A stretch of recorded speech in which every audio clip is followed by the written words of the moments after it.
ಐತಿಹಾಸಿಕ ಜಿಲ್ಲೆ ಗದಗ ಜಿಲ್ಲೆಯ ಗ್ರಾಮಾಂತರ ಸ್ಥಳವಾದಂತಹ ಯಾವ ಕಿರೀಟಗೇರಿ ಅನ್ನುವಂತಹ ಗ್ರಾಮ ನಮ್ಮ ರಾಘವೇಂದ್ರ ಸ್ವಾಮಿಗಳವರ ಮಠಕ್ಕೆ ಜಹಗೀರಾಗಿರುವಂತಹದ್ದು. ಅಲ್ಲಿ ರಾಘವೇಂದ್ರ ಸ್ವಾಮಿಗಳವರು ತಾವು ಬೃಂದಾವನ ಪ್ರವೇಶ ಮಾಡುವ ಮುನ್ನ ಆ ಪ್ರಾಂತಕ್ಕೆ ಸಂಚಾರ ಕೈಗೊಂಡಾಗ ಕಿರೀಟಗಿರಿಯ ದೇಶಾಯಿ ಮನೆಯಲ್ಲಿ ವಿಶೇಷವಾದಂತಹ ಆತಿಥ್ಯ, ಮೂಲರಾಮದೇವರ ಪೂಜಾ, ಅತಿಥಿ ಅಭ್ಯಾಗತರ ಸತ್ಕಾರದ ಸಂದರ್ಭದಲ್ಲಿ ಮಾವಿನ ಹಣ್ಣಿನ ಒಂದು ಸಮಯ. ಆ ಸಂದರ್ಭದಲ್ಲಿ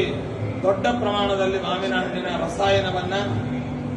ಮೂಲರಾಮದೇವರಿಗೆ ಸಮರ್ಪಣೆ ಮತ್ತು ಸಂತರ್ಪಣೆಗೋಸ್ಕರವಾಗಿ ಸಿದ್ಧಪಡಿಸಿದಂತಹ ಸಂದರ್ಭದಲ್ಲಿ ಕಿರೀಟಗಿರಿ ದೇಶಾಯರ ಏಕೈಕ ಪುತ್ರ ಚಿಕ್ಕ ಮಗು ಆಟವಾಡುತ್ತಾ ಆ ಮಾವಿನ ರಸಾಯನದ ದೊಡ್ಡ ಪಾತ್ರೆಯಲ್ಲಿ ಬಂದು ಬಿದ್ದು ತಕ್ಷಣದಲ್ಲಿ ಅವನು ಪ್ರಾಣವನ್ನು ಕಳೆದುಕೊಳ್ತಾನೆ. ಅಂತಹ ಸಂದರ್ಭದಲ್ಲಿ ಗುರುಗಳ ಆಗಮನ, ಆತಿಥ್ಯ, ಸಹಸ್ರಾರು ಜನ ಅಲ್ಲಿಗೆ ಮೂಲರಾಮದೇವರ ದರ್ಶನಾಕಾಂಕ್ಷಿಗಳಾಗಿ, ಪ್ರಸಾದಾಕಾಂಕ್ಷಿಗಳಾಗಿ ಬಂದಂತಹ ಸಂದರ್ಭದಲ್ಲಿ ಈ ಒಂದು ಅವಘಡ ನಡೆದಾಗ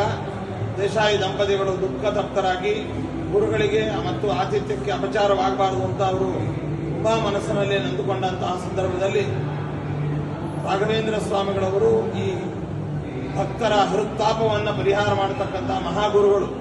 ಅವರದನ್ನು ಬಲ್ಲವರಾಗಿ ಅವರ ಮುಖದಲ್ಲಿ, ದಂಪತಿಗಳ ಮುಖದಲ್ಲಿ ಗ್ಲಾನಿಯನ್ನು ಕಂಡು ಏನು ಸಮಾಚಾರ ಅಂತ ವಿಚಾರಿಸಲಾಗಿ ಇಂತಹ ಮಗು ರಸಾಯನದ ಪಾತ್ರೆಯಲ್ಲಿ ಬಿದ್ದು ಪ್ರಾಣವನ್ನು ಕಳೆದುಕೊಂಡಂತಹ ವಿಷಯವನ್ನು ಅವರು ಅರಿಕೆ ಮಾಡಿಕೊಂಡಾಗ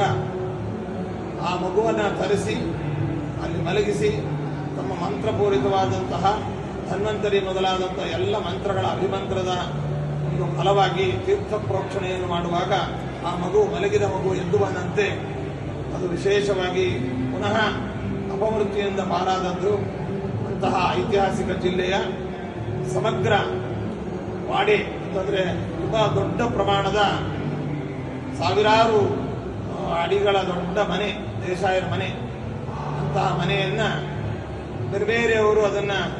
ಕಾಲಾಂತರದಲ್ಲಿ ಅಲ್ಲಿ ವಾಸಕ್ಕೋಸ್ಕರವಾಗಿ